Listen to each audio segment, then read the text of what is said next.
मोईद पिरज़ादा साहब, लोधी साहब ने जिस तरह से बात की OIC के कल के इजलास में जो दमदार आवाज़ें नजर आएंगी, तुर्की के समेत पाकिस्तान की आवाज़ होगी। अभी वज़ीर-ए-आज़म पाकिस्तान इमरान खान साहब ने जब दौरा किया है सऊदी अरब का, तो बड़ी तवक्कुआत ये भी थी कि जब वो तमाम मामलात के ऊपर बात करेंगे तो डेफिनेटली इसराइल के बारे में भी बात होगी, मगर वहाँ पर इसराइल के बारे में बात तो कोई नहीं हो सकी। अब कल की आवाज़ कितनी दमदार होगी फिर? देखिए, अगर वहाँ इसराइल के हवाले से बात नहीं हुई, बात वैसे थोड़ी सी हुई भी है, आपके कह सकते हैं कि जॉइंट कम्युनिके में भी जिक्र है फलस्तीनियों का। अच्छा। और उसके बाद से प्राइम मिनिस्टर के मिलने के बाद अगले 48 घंटे में सऊदी अरब ने, चूंकि ऐसी सूरत हाल पैदा हो गई मस्जिद अक्सा के हवाले से और फलस्तीन के हवाले से, कि इस सऊदी अरब की हुकूमत ने कम से कम 2 दफ़ा एक पोजीशन जरूर ली है इसराइल के हवाले से, फलस्तीनियों के हवाले से। लेकिन हम इस इशू पे आ जाएंगे कि यहाँ पर तो जो इस वक्त सूरत हाल है, इसका एक मखसूस किस्म का बैकग्राउंड है। जो ट्रम्प एडमिनिस्ट्रेशन थी वो चूंकि बहुत प्रो इसराइल थी, और वो उसने इसराइल का जो ईस्ट जेरूसलम को अपना दारुल खलाफा बनाने वाला स्टेप था, जो इक़दाम था, उस इक़दाम को वो खुल के उसकी हमायत भी करते थे। जो मौजूदा अमेरिकन एडमिनिस्ट्रेशन है, बाइडेन एडमिनिस्ट्रेशन, वो तज़ब्ज़ुब का शिकार है, वो उस तरह से प्रो इसराइली नहीं है। वो ईरान को भी एंगेज करना चाहती है और सऊदी अरब और GCC कंट्रीज पे अपनी रिलायंस को भी कम करना चाहती। तो इसराइल की जो एडमिनिस्ट्रेशन है वो एक तीर से कई शिकार कर रहे हैं। उन्होंने एक ऐसी सूरत हाल पैदा कर दी है जिसमें अमेरिका को खुल के इसराइल की मदद दोबारा से करने का ऐलान भी करना पड़ गया है। अमेरिका के जो सेक्रेटरी डिफेंस हैं, उन्होंने 2 दिन पहले कहा है कि हम इसराइल के साथ खड़े हैं। हकीकत यह है कि जो बाइडेन एडमिनिस्ट्रेशन है वो इसराइल के इन इक़दामात को कोई अच्छी तरह से नहीं देखती। वो बड़े परेशान है कि इसराइल मसलसल एक सूरत हाल, मजीद से मजीद सूरत हाल को खराब करता चला जा रहा है। और इसराइलीज को ये खतरा था कि ईस्ट जेरूसलम में वो अपनी पोजीशन को कंसोलिडेट करना चाहते हैं, और जहां उन्होंने जो गाजा और जो वेस्ट बैंक है उसमें अब तकरीबन 5 लाख के करीब इलीगल सेटलर रहते हैं, जबकि शुरू में ये 1 लाख से भी कम थे। और जब ये सेटलमेंट शुरू हुई थी 1967 में, तो ये सिर्फ 1200 या 1300 या 1400 सेटलर होते। अब उनको खतरा ये है कि कहीं ईस्ट जेरूसलम पे कोई पोजीशन डेवलप ना कर जाए, और इससे पहले कि अमेरिका ये कोई तनकीदी पोजीशन ले ईस्ट जेरूसलम के हवाले से, या अमेरिका और ईरान में ताल्लुकात बेहतर हो जाएं, वो चाहते हैं कि पूरे माहौल को गंदा कर दें। अच्छा। और उन्होंने, जैसे जान साहब ने एक्सप्लेन किया कि उन्होंने बहाना उठाया, असल में हो ये रहा था चंद दिन पहले, कि ईस्ट जेरूसलम से मजीद फलस्तीनियों को इवेक्ट करना और सेटलमेंट्स को बढ़ाने की कोशिश हो रही थी, जिसमें फलस्तीनी रेजिस्ट कर रहे थे। फलस्तीनियों को सजा देने के लिए, उनकी कमर तोड़ने के लिए इन्होंने मस्जिद अक्सा के ऊपर ये हमला किया। इनको पता था कि मस्जिद अक्सा पे आप 27 रमज़ान पे एग्रेशन करेंगे तो पूरी मुस्लिम दुनिया अफ्लेम हो जाएगी, और मुस्लिम दुनिया के अफ्लेम होने से, रद्द-ए-अमल होने से और हमास के रॉकेट मारने से, जो कि इसराइल को कोई खास नुकसान नहीं पहुंचाते, इसराइलीज को भी मौका मिल गया कि वो इसको एक जंग की शक्ल दे रहे हैं। उन्होंने 9000 के करीब ट्रूप्स जो हैं वो गाजा और वेस्ट बैंक के बॉर्डर पे इकट्ठे किए हुए हैं। 9000 रिजर्विस्ट को उन्होंने कॉल कर लिया है, और वो ये थ्रेटन कर रहे हैं कि अगर फलस्तीनियों ने रॉकेट मारने बंद न किए और कोई हल ना निकला तो हम दोबारा से मिलिट्री ऑक्यूपेशन कर लेंगे, ये इलाकों के अंदर घुस जाएंगे। और जैसे कि जान साहब ने कहा, ये जंग वंग तो खैर बिल्कुल नहीं है, ये तो एक यूनिलैटरल एग्रेशन है। सो फलस्तीनियों की कमर तोड़ने के लिए, अमेरिका की एडमिनिस्ट्रेशन को डिफेंसिव पर डालने के लिए, अरबों को दिखाने के लिए कि तुम सब लोग कितने हेल्पलेस हो, अमेरिका और ईरान के दरमियान टेंशन पैदा करने के लिए, बिकॉज इसराइली लॉबी को मजीद स्ट्रेंथ दी गई है। हर दफा उनका वो एक ऐसा माहौल पैदा करते हैं जिससे लगता है कि इसराइल खतरे में है। अगर आप हमारे ज़राए इब्लाग को छोड़ दें, टर्किश ज़राए इब्लाग को छोड़ दें, अरब ममालिक को छोड़ दें, तो अमेरिका के अंदर की ज़राए इब्लाग हैं, यूरोप की जो ज़राए इब्लाग हैं, वो ऐसे लिख रहे हैं जैसे इसराइल की सालमियत को खतरा हो गया है, क्योंकि 6 इसराइली भी मारे गए हैं हमास के रॉकेट्स में। इसमें गालबन एक बच्चा भी है, एक सोल्जर भी है। तो अब वो उसकी ये पिक्चर दिखा रहे हैं। और आप देखा कि ईरान के जो फॉरेन मिनिस्टर हैं, उनको अपना दौरा ऑस्ट्रिया का, वियना का कैंसिल करना पड़ा, बिकॉज वियना के अंदर उन्होंने इसराइल के झंडे सॉलिडेरिटी में लहराए हुए हैं। तो अक्सर यूरोपियन ममालिक के इस किस्म के हालात हैं। ये एक सोची समझे तरीके से इसराइल की हुकूमत जो है वो ये इक़दाम कर रही। ठीक है, लेकिन निज़ामी साहब, आपको लगता है कि इसराइल ने जो स्ट्रेटजी अपनाई, जो हिकमत अमली उन्होंने सोची थी, उसमें कामयाब हो गए? और मुसलमान खासतौर पे अरब ममालिक, उन्होंने कहा था वो बिल्कुल इस तरफ लग जाएंगे, घेरे में आ जाएंगे, इनकी कमर तोड़ी जाएगी फलस्तीनियों की, क्या वो इसमें कामयाब हो गए?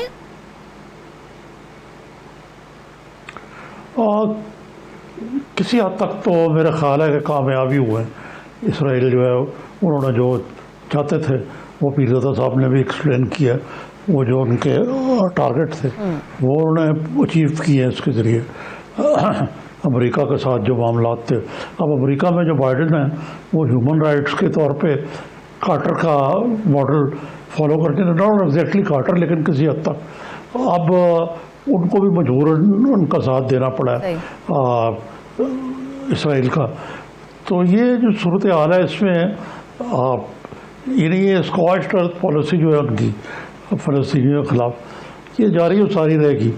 اور یہ جو عرب ممالک نے تسلیم کیا اسرائیل کو یہ ان کی کوئی طاقت نہیں بتاتی بلکہ کمزوری بتاتی ہے کہ ان کی پستول رکھ کے گن پٹی پہ ان کو ان سے کروایا گیا ہے. اور اس کا نتیجہ جو ہے وہ آپ کے سامنے ہے کہ غیر مشروط ہم یہ جو ممالک ہیں یہ اسرائیل کو کر رہے ہیں, سپورٹ تو نہیں کر رہا لیکن تسلیم تو کیا انہوں نے.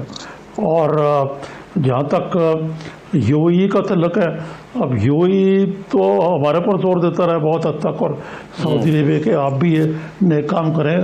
شکر ہے پاکستان نے اس سے انکار کر دیا کیونکہ آج بڑی پوزیشن جو ہے خراب ہوتی اور پاکستان میں پاکستانی حکومت کے خلاف مظاہرے ہو رہے ہوتے اگر یہ ہوتا. اب معاملہ جو ہے یہ بات یہ ہے کہ عوام کو بھی موبلائز کرنا چاہیے اس میں. اب برطانیہ میں اور یورپ میں ذکر تو ہوا ہے لیکن وہاں بڑی بڑی ڈیمونسٹریشنز فلسطینیوں کے حق میں بھی ہو رہی ہیں, امریکہ کے حق میں.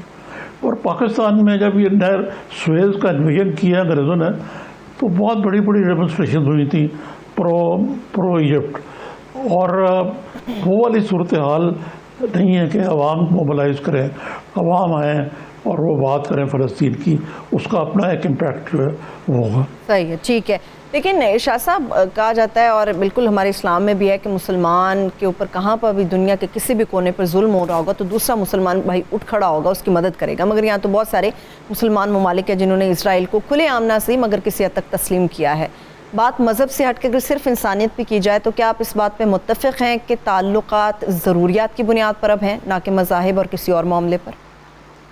یہ ٹھیک ہے, تعلقات ضروریات کی بنیاد پر ہیں مسلمانوں کے. صحیح. دیکھیں نا, پہلی بات تو یہ ہے کہ جو ہمارے ہاں سمجھنے کی بات ہے, جو عرب ممالک تو بالکل ہی سمجھ رہے, باقیوں میں کم سمجھا ہے. اسرائیل کوئی عام طرح کی ریاست نہیں ہے, یو اے کی طرح کی, نیپال کی طرح کی, بنگلہ دیش کی طرح کی. ایک ریاست ہے جو ایک نظریے پر قائم ہوئی, آئیڈیالوجی پر قائم ہوئی, آئیڈیالوجی پر برقرار ہے, آئیڈیالوجی پر آگے بڑھ رہی ہے. اس نے کبھی اپنے عزائم کو چھپایا نہیں ہے کہ یہ اسرائیل کی جو موجودہ سرحدیں ہیں وہ اس تک محدود نہیں رہنا چاہتے, اور ان کے عزائم ہیں پورے خطے میں. پہلی بات تو یہ ہے. دوسری بات یہ ہے کہ جب تک ہمیں کم از کم پاکستان کو یا سعودی عرب کی جو فیصل جیسی قیادت تھی ان کو احساس تھا کہ ان کے کچھ عزائم ہیں تو ہمارا رویہ بالکل مختلف ہوتا تھا. آپ نے ایک سوال کیا تھا کہ جی پاکستان کا ماضی میں کون سا دور ایسا رہا ہے. وہ انہوں نے شاہد امین صاحب نے ایک دور کی بات کی. بھٹو صاحب کو جو دور تھا, آپ دیکھیں نا 1973 کی جنگ ہوتی ہے, عرب وار جو ہے, عرب اسرائیل وار جو ہوتی ہے, پاکستان تازہ ٹوٹا تھا, تقسیم ہوا تھا, ہم بہت کمزور ہو گئے تھے فوجی حوالے سے بھی, معاشی حوالے سے بھی, سفارتی حوالے سے بھی.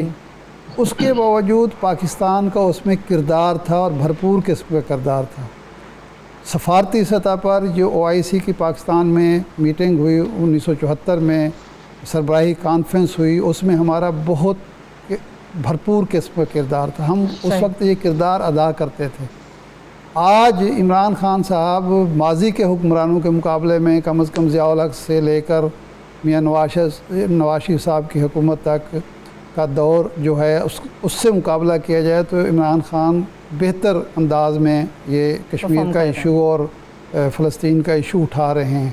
لیکن وہ چیز جو سوچ بھٹو صاحب کے یا اس سے پہلے جو ہمارے حکمران تھے یا ہمارا سفارت خانہ تھا, وہ سوچ ہماری وزارت خارجہ کی وہ اب نہیں رہی. جو بات مشرف نے کہی تھی پاکستان فرسٹ کی کہ ہم صرف اپنے اندر دیکھیں گے, باہر ہمیں دیکھنے کی ضرورت نہیں ہے, وہی ابھی بھی پریویل کر رہی ہے اور ہماری سوچ یہی ہے. اور اس کا فائدہ جو ہے وہ اسرائیل بھی اٹھا رہے ہیں, انڈیا بھی ہمیشہ اٹھاتا ہے کہ وہ اپنی سوچ کو اپنے اندر تک محدود نہیں رکھتے, باہر تک رکھتے ہیں, ہم اپنے آپ تک محدود ہو جاتے ہیں. اس کی وجہ سے کوئی امپیکٹ نہیں بن رہا. اور OIC تو ویسے ہی ایک بردہ تنظیم ہو چکی. اب کل دیکھنا یہ ہے کہ ہمارا وہاں طرز عمل کیا ہوتا ہے اور ہم اس معاملے کو کس انداز میں پیش کرتے ہیں. مجھے اندازہ جو ہے وہ یہ ہے کہ اس وقت जो तुर्की के सदर अर्दोआन हैं वो इस मामले में अगरचे तुर्की ने तस्लीम कर रखा है, जी जी बिल्कुल, उसके बावजूद तुर्की का तर्ज अमल आज तक जो है वो बिल्कुल मुख्तलिफ रहा है, अरबों के मुकाबले में भी और बाकी ममालिक के मुकाबले में भी, कि उसने खुल्लम खुला उस जारहियत की सिर्फ मजम्मत नहीं की, फ़लस्तीनियों का खुलकर ईरानियों की तरह साथ नहीं दिया, बल्कि ईरान जो इसराइल के अज़ाइम हैं उनको भी भांपा है, उनको भी जांचा है, उनको वाज़े करने की कोशिश की है। बिल्कुल, तो यही नुक्ता नज़र और तर्ज अमल हमारा होना चाहिए। और अगर OIC उसी तरह मुर्दा घोड़ा बनी रहती है तो कल फिर हमारा तर्ज अमल ये होना चाहिए कि हम ईरान के साथ, तुर्की के साथ, अगर मलेशिया की मौजूदा क़यादत तैयार होती है, क्योंकि महातिर मोहम्मद तो उस बारे में वाज़े थे, लेकिन मौजूदा क़यादत का मामला वो नहीं है, तो हमें एक नया लाहे अमल देना चाहिए। साहब, इसके कॉन्सिक्वेंसेस के ऊपर भी हमें नज़र डालनी होगी कि अगर हम ऐसा करते हैं तो इसके कॉन्सिक्वेंसेस क्या होंगे।